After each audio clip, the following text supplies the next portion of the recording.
Hey, what is up, mortals? It is Rosalio Turbiartes here with a new video for you. In this video, we'll dive into half of Class 1B's hero costumes from the My Hero Academia anime. I just wanted to greet you guys by saying, just sit back and relax, you're in for a treat, so let's get started. Our first student of today's video wants everyone to know that Class 1B is just as, if not better than, Class 1A. It's Nato Monoma. Monoma goes by the name Phantom Thief because his quirk gives him the ability to copy other people's quirks.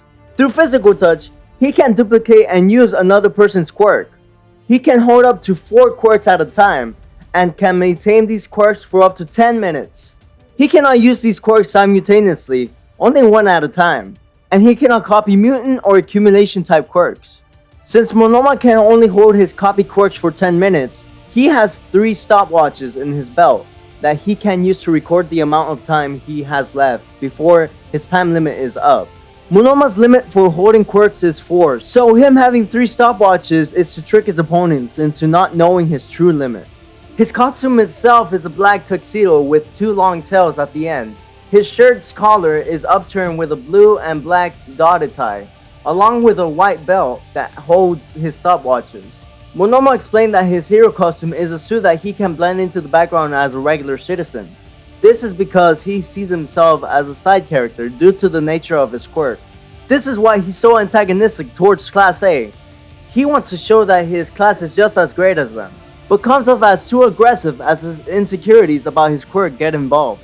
Despite feeling like a side character within his own life, he puts on an air of superiority to his master's inferior complex. He tilts his head upward as he looks down on others, giving him a pompous aura, amplified by his extravagant hero costume suit. Although Monoma has many moments of being one-dimensional of mean-spirited, much of his negative personality traits are the result of his internal insecurities of being projected onto others. He's just a phantom thief, someone who blends into the background like a ghost only to steal the main character's power and seal the show for himself. Our next hero is someone with a heart as resilient as his quirk. It's Yotsetsu Awase. Awase goes by the hero name Water, which is a direct reference to his quirk, Weld. He can fuse objects together at the atomic level through touch, making them inseparable. He always wears a wide zigzag patterned headband around his forehead to keep the hair out of his eyes. His hero costume also wears a headband, but it is a stripe pattern instead. His hero costume is a burgundy full body which is modeled after a real-life welder's protective clothing. On his belt, he has a bag that contains blocks of wood and metal which he can use to weld opponents to their surroundings. He has a set of small steel logs that he uses to connect to 2 different targets to bind them without having to touch them at the same time. He can touch singular steel logs and fuse each end to separate targets. Awase also has shields that he attaches to his body, which he could use for defensive armor. Not much is known about Awase, but every time he's on screen, he's been shown to go out his way to save others if it puts him in danger. His capabilities and heroism show that you don't need an obviously powerful or flashy quirk to take out the opponents to be a hero. Our next student is a transfer student from the United States. It's Pony Tsunotori. Pony's quirk is called Horn Cannon, which gives her a pair of horns on her head that she can launch as projectiles. A new set of horns will grow back almost immediately after she launches them, and she remotely controls 4 projectiles at a time. Alongside her Horn Cannon quirk, she has a physical mutation that gives her the physical characteristics of a horse. Her hero costumes follow this equine theme as well. The outfit resembles a horse jockey uniform with the orange color scheme. She wears a horse halter around her head and a lead rope dangling from the back. Horse halters are a type of headgear used to tie up the lead horses, which is fitting as riders may hold onto it when riding a pony's back. She wears fingerless clothes and various belts secured around her collarbone, biceps, and lower torso, which looks like her halter. She also wears boots that guard her hooves and also have stirrups attached to either side. Stirrups are the light frame or ring that holds the foot of a rider, attached to the saddle by a strap. Alongside this, her hero costume may also come with a saddle, but the back of her costume is covered by her hair, making it difficult to see. Despite the lack of visibility to the back of her costume, it is known that she can run up to all 4s and with someone riding on her back, as shown during the sports festival with Tomago Kamakiri on her back, meaning she may not even need a saddle to provide transportation. Pony doesn't have any support items because her quirk is strong and versatile on her own. Her casual clothing style is heavily reminiscent of American clothing style as she wears the stereotypical staples of that type of fashion. A crop top, form-fitted jeans, and glasses. As a hero Rockety, it is unknown whether she will take the residence in Japan or return to the United States for hero work. At the end of the day, Pony is a kind and diligent person, albeit a bit naive, and will have a promising future as a hero. Next, we have Class 1B's big sister and class representative, it's Kendo Itsuka. Kendo's quirk is called Big Fist, which is a transformation type quirk that grants her the ability to enlarge her hands to a gigantic size. Her name, Battle Fist, is derived from the name and nature of her quirk. Her costume is a turquoise knee-length kipao. A kipao is sometimes referred as a Mandarin gown, as it is a Chinese dress that takes inspiration from the ethnic clothing of the Manchu people. Usually, kipaos are long, but Kendo's is cut shorter to allow a more dynamic leg movement. Over a kipao is a black corset, which is a support garment commonly worn to hold and train the torso into the desired shape for aesthetic or medical purposes. She also has a utility belt around her hips with a seicho at the back, a black domino mask around her eyes, and navy boots with heels. In the winter, her kipao is switched out for one with long sleeves. Kendo's hero costume is the perfect balance of fashion and function. She combined various cultures and modern fashion into a cultural melting pot of a dynamic and practical hero costume. Her kipao derived from China, her corset was popularized in Europe, and her domino mask was originated from Italy. From what is known about Kendo, she is purely Japanese, but she has immense international knowledge about fashion, with a long, strong sense of style. Even outside of school, her casual clothing style is very fashionable. Horikoshi described Kendo as someone more than just a tomboy because she is very passionate about things. She is someone shown to enjoy and associate herself with activities traditionally associated with boys, which gives her a tomboyish side. She is not afraid to embrace her femininity, however, as she fights in a dress, corset, and heels, which are traditional feminine clothing items. Our next student wears a costume that is also very cultural. It's Hideo Rin. Rin's hero's name is Long Ways, which translates to Dragon Shroud, or Dragon Scorpion. His quirk name is called Scales, which allow him to sprout reptilian scales from his skin for protection, and he can also shoot out these scales for offensive attacks. Rin's hero costume is a black bodysuit with faded yellow clouds across his torso, which leaves his arms uncovered for his quirk. He wears knee-high white boots and a red belt around his waist, which he pouches. Within these pouches are collagen and calcium tablets, as his quirk requires them to generate scales. His outfit is reminiscent of a jiangshi, which is a Chinese vampire/zombie whose name translates to stiff corpse. This hero costume choice is a reference to Rin's Chinese heritage. This visor that covers his eyes is plastered with a talisman pattern on it, which is commonly plastered on the foreheads of jiangshis. His support items are large yellow gauntlets called scale gauntlets, which store the scales he produces on his arm so that he could fire them off like a gating gun.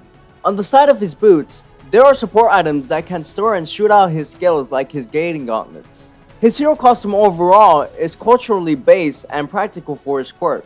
Casually, his style is very relaxed. It's nice seeing how he integrated his culture into his hero outfit. As it shows, he takes pride in his origins. This video is sponsored by ExpressVPN.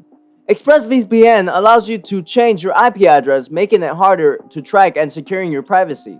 In addition to providing safe passage through the web, you can also expand through your favorite streaming services like Disney+. If you are from the United States, you won't be able to watch any of the MCU and Sony Spider-Man movies. But by switching your location to Japan, you can access them whenever you want. Check out the link in the description to get 3 extra months when you purchase a 12-month subscription plan that costs $99.99 a year. This deal is limited time, and thanks to ExpressVPN for sponsoring this video. Next up, we have the hot-headed member of Class 1B. It's Togaru Kamakiri. Kamakiri goes by the hero alias, Jack Mantis. which is a reference to his physical mutation being reminiscent of a praying mantis. His quirk is called Razor Sharp, which allows him to produce large blades from any part of his body. In real life, the praying mantis has very small spikes on its arm which aid on holding onto the prey and dealing piercing damage to them. Kamakiri primarily been seen using his razor sharp quirk on his arms, which mimics the evolutionary traits of the insect he's based on. His hero costume is a large green cloak with tattered edges, plain black pants, and three-toed boots. He also has a black mask around his eyes.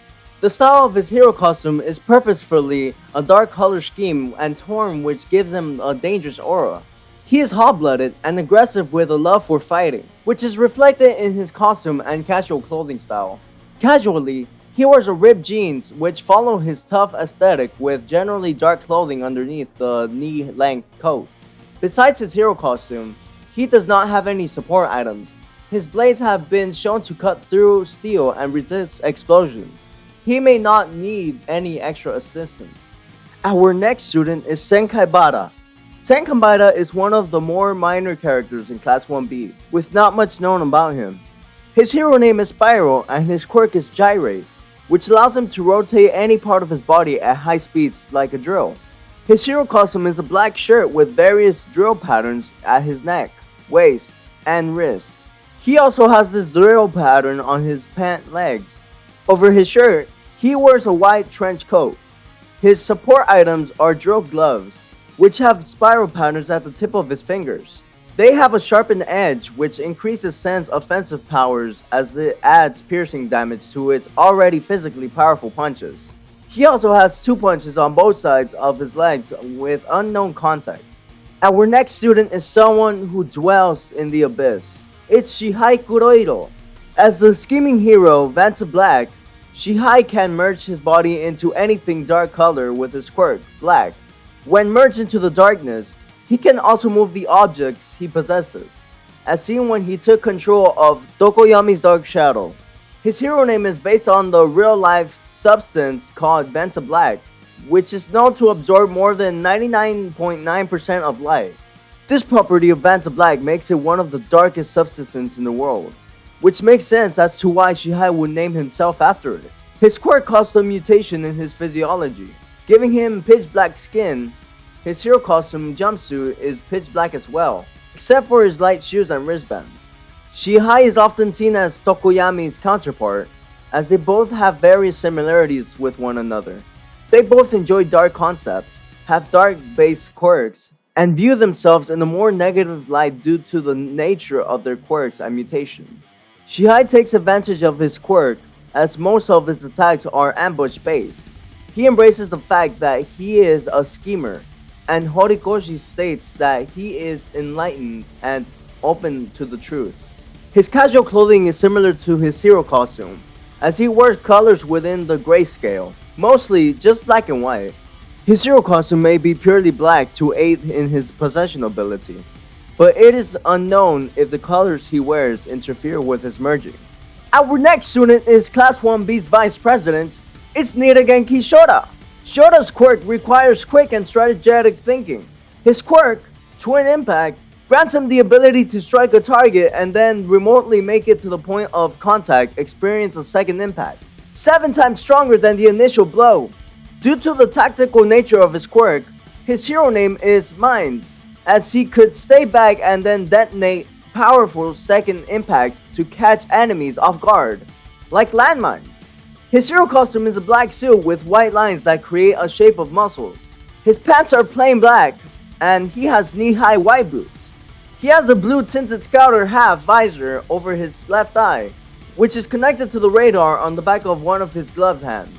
The scouter and radar combo are called an impact location recording device.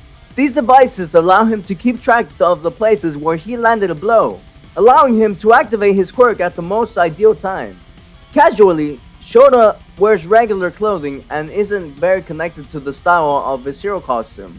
The personality he's shown isn't connected to the style he shows off either, as he's shown to be very humble and moral. As he dropped out of the sports festival due to being under Shinso's mind control, his classmates also described him as 1B's conscious due to his cardinal nature. The fact that his hero costume creates the image of him being more muscular than he is shows that he may also have a bit of insecurity about his physical abilities.